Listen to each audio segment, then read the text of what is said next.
Podcastera MX presenta.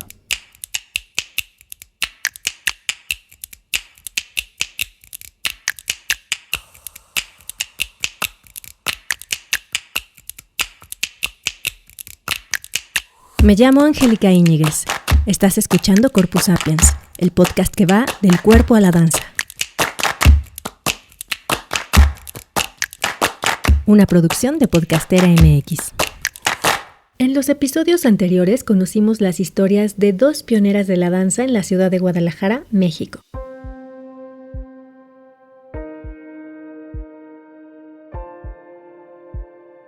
Amelia Bell, bailarina de un circo que viajó por el continente americano, incorporando nuevas danzas de cada pueblo y ciudad que visitaba, lo cual les dio una riqueza cultural enorme, y Helen Huth, alumna de George Balanchine en Nueva York, que trajo a esta ciudad por primera vez una técnica concreta de danza académica, la técnica rusa Vaganova. Estos dos hechos trazaron inicios de caminos importantes para la danza escénica tapatía, de los cuales somos herederas. Quizás se pregunten qué importancia tiene conocer la historia de estas dos artistas más allá de que nos pueda resultar entretenido. Creo que nos hace voltear a ver de dónde venimos.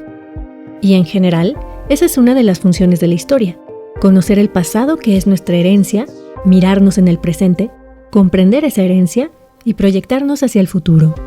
Decidir qué vamos a hacer con lo heredado. La comunidad judía internacional, por ejemplo, ha decidido tomar acciones para recordarle al mundo los hechos del Holocausto. Tenemos su mirada presente a través de una fuerte producción cinematográfica. Y el Museo Memoria y Tolerancia de Ciudad de México tiene salas que hablan sobre las atrocidades que los seres humanos han vivido en distintos lugares del mundo. Pero la zona mejor museografiada y más grande es la del Holocausto. ¿Y por qué? Entre otras razones, que también responden a ciertos privilegios que no hay que dejar de ver, porque la comunidad judía entendió la importancia de recordarle al mundo lo doloroso que fue para no repetirlo. La condición humana es corporal, es decir, nuestras experiencias en el mundo son sensitivas antes que conceptuales. Por eso, David Le Breton cambia el paradigma cartesiano de pienso, luego existo, por un siento, luego existo.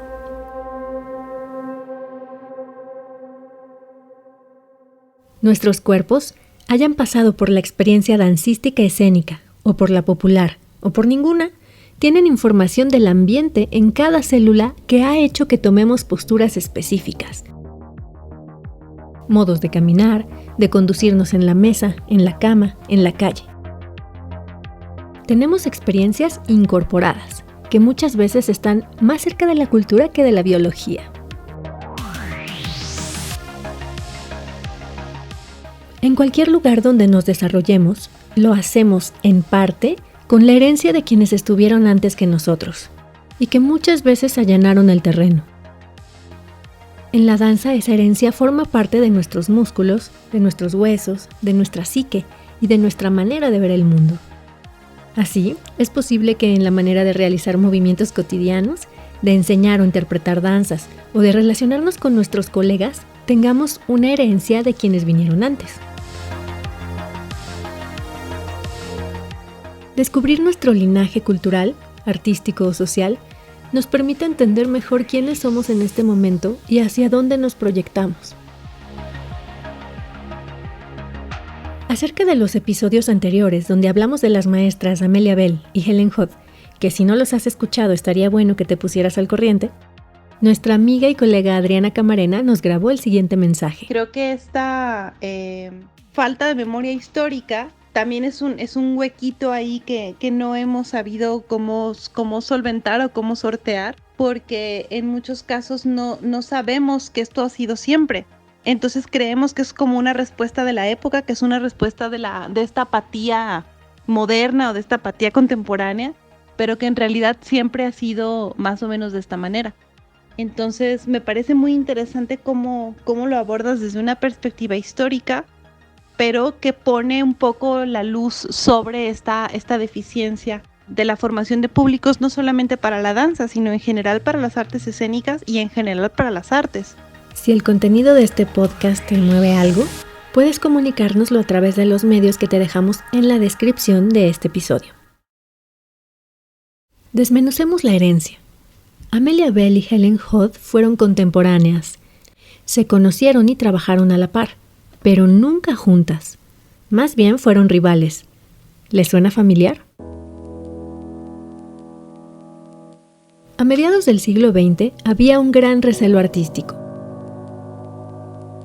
Cuando entrevisté a Helen en su cumpleaños 80, mientras comíamos pastel en su casa, me contó de la rivalidad que existía entre ellas, una competencia que no les permitió trabajar juntas en ningún momento.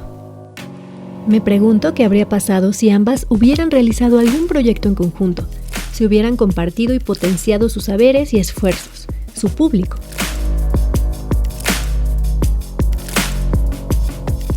Históricamente han existido vicios en el mundo de la danza.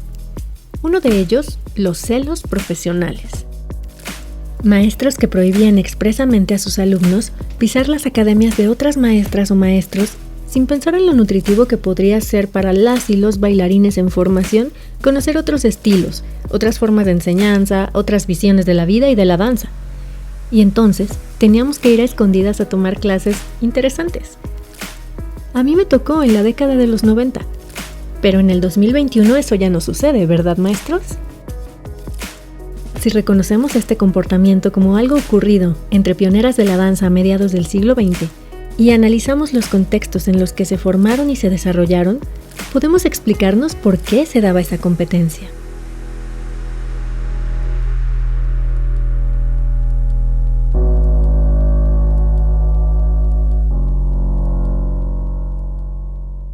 Una de las labores de la investigadora es hacerse preguntas, crear hipótesis, imaginarse cosas. Podríamos pensar, por ejemplo, que en la década de 1950 la población era mucho menor y la que tenía el privilegio de ir al teatro menos aún. Aunque eso está por verse, hay momentos en los que parece que hoy también perdimos público. En fin, quizá era una época en la que no solo Guadalajara, sino muchas otras ciudades del mundo habían vivido la escasez que dejó la Segunda Guerra Mundial y había que tener una actitud competitiva para obtener provisiones o público. No lo sé, me lo pregunto jugando. Es posible que esta situación fuera una herencia de siglos anteriores en Europa y que se transmitiera de una generación a otra como parte de los métodos y contenidos en la enseñanza de la danza, sin que nadie lo cuestionara. Pero si lo volvemos evidente y reflexionamos sobre ello, podemos darnos cuenta de que los celos y la envidia como modus operandi de las y los profesores de danza quizá tuvieron su función en su momento, pero hoy son una práctica que resulta muy impráctica, inoperante, que a nadie beneficia, por lo que resulta absurda. Implica planteárnoslo como gremio y también hacer trabajo personal. Personas de la danza del siglo XXI, ¿qué tan trabajado tenemos este aspecto del celo profesional? Otro vínculo que nos deja ver el asomarnos a la ventana de la historia es la violencia. ¿Qué tanto se siguen reproduciendo las formas violentas de enseñar la danza? ¿Qué tanto las y los bailarines en formación viven violencia racial, de género, de clase o abusos de poder? Incluso, ¿qué tanto se han refinado esas violencias? ¿Cómo se ven y cómo se mueven esos cuerpos entrenados con violencia física y emocional de por medio? ¿Cómo se viven a sí mismos y cómo viven esa violencia? ¿De qué manera son partícipes o reproductores de ella? Si recordamos que los maestros de danza de antaño utilizaban una vara para golpear a las y los bailarines y así corregirlos y, entre comillas negritas y letras fosforescentes, ayudarlos a ser mejores, podríamos darnos cuenta de que esas prácticas se parecen más a un adiestramiento canino que a la enseñanza de un arte que se asocia con la libertad y la expresión auténtica.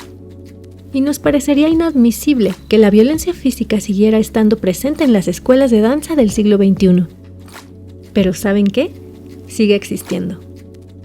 Exploremos el interior de nuestras violencias, elaboremos nuestras huellas de la infancia, renunciemos a ejercer violencia desde nuestros privilegios. La violencia emocional y la violencia de género, sí, también existen en los gremios de la danza. El arte no es un espacio inmaculado, aparte de la sociedad o siempre crítico de esta. Los gremios artísticos están formados por personas que pueden ser muy brillantes, sensibles, críticas de su tiempo, pero que necesariamente están cruzadas por su cultura, que han sido herederas de vicios y que son, bueno, somos, hijas e hijos del patriarcado. Para muestra el episodio Danza sin Violencia del Café de la Mañana, un podcast que puedes escuchar aquí en Spotify y que hacen en conjunto con Reforma.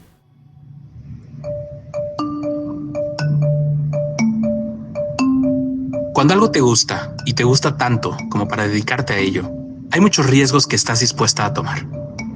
Pero entre esos riesgos, no esperas poner tu integridad ni el respeto a tu ser y a tu cuerpo de por medio. Desde febrero de este año, estudiantes de la Academia de la Danza Mexicana han denunciado que han sido hostigadas sexualmente por profesores y acosadas sexualmente por personal administrativo y de limpieza de la institución, que depende del Instituto Nacional de Bellas Artes y Literatura, también conocido como INVAL.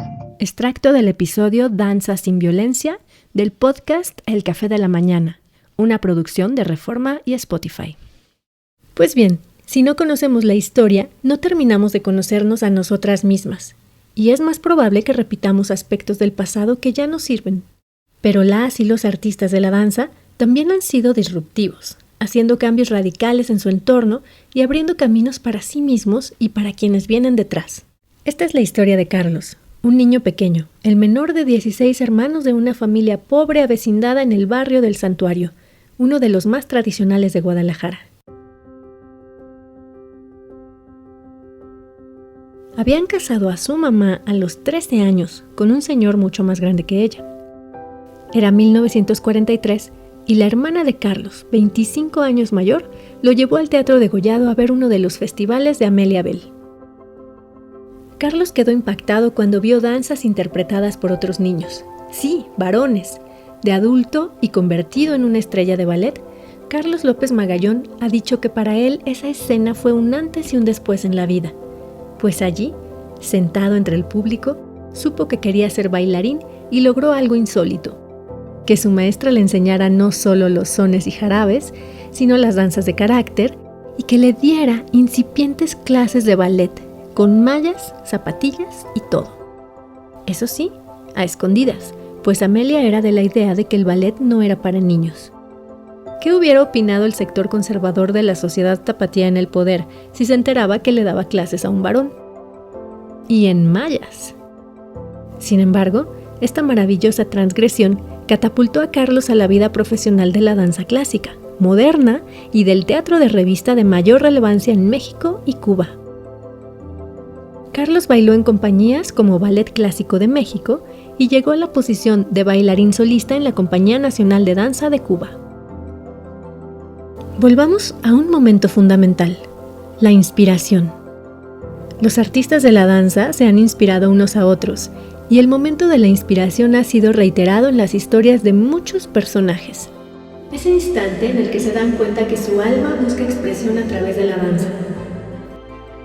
Una vez, Carlos dijo: El primer contacto que tuve con la danza fue en una presentación de Miss Bell en el Teatro Degollado. Yo era muy chiquito, tenía 6 años, y en la mazurca de Copelia salieron muchachos bailando, y yo quedé alucinado. En ese momento y para siempre, me quedé enganchado en la danza. Luego, imagínate la presión que tuve que ejercer en mi familia para que me inscribieran a los 8 años de edad en la Academia de Danza de Miss Bell, con puros niños ricos. Haber visto ese festival de Amelia en el Teatro Degollado fue muy importante, pues significó despertar a esta profesión que para mí ha sido fascinante. Y pienso que me fue muy bien porque disfruté y bailé en muchos lugares. He sido un bailarín versátil. Yo aprendí a bailar antes que aprender técnica. Eso fue básico, porque me dio una estructura artística. En los festivales de Miss Bell nos desarrollamos como pequeños artistas, en permanente contacto con el público. Fue un inicio que yo no cambiaría por nada. Su maestra, Amelia Ángela Bell Philly, inspiró y también fue inspirada. Ya les había contado esta historia, pero aquí recuperé su voz auténtica para ustedes. Pues mi primer impacto cuando encontré a Ana Pavlova fue en La Habana.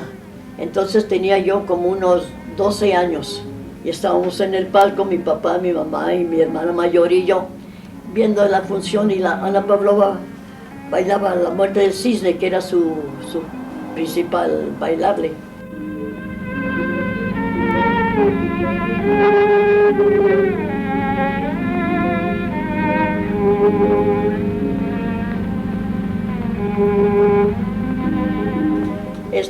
Ella se iba muriendo y lo que ella iba haciendo, yo iba también, y ella se iba muriendo y yo también me iba muriendo.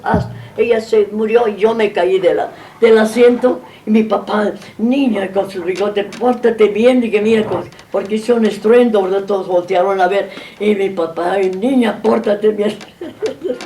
Como maestros, bailarines, investigadores, promotores y público de la danza, podemos observar aquello que hemos heredado y que reproducimos. Tanto lo que nos ha permitido disfrutar de algunos privilegios y desarrollarnos en el campo de la danza, como lo que ya no está vigente o ejerce violencia.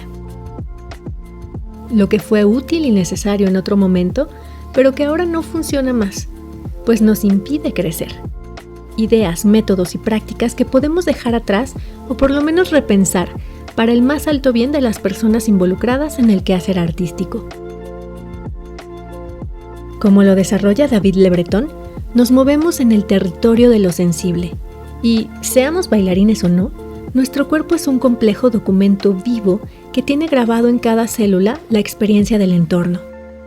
Lo que me inspira a producir más adelante un episodio sobre descolonización del cuerpo. Así como nuestros padres viven en nosotros celularmente, llevamos a nuestros maestros de danza en la piel, en los músculos y en nuestro sesgo de percepción.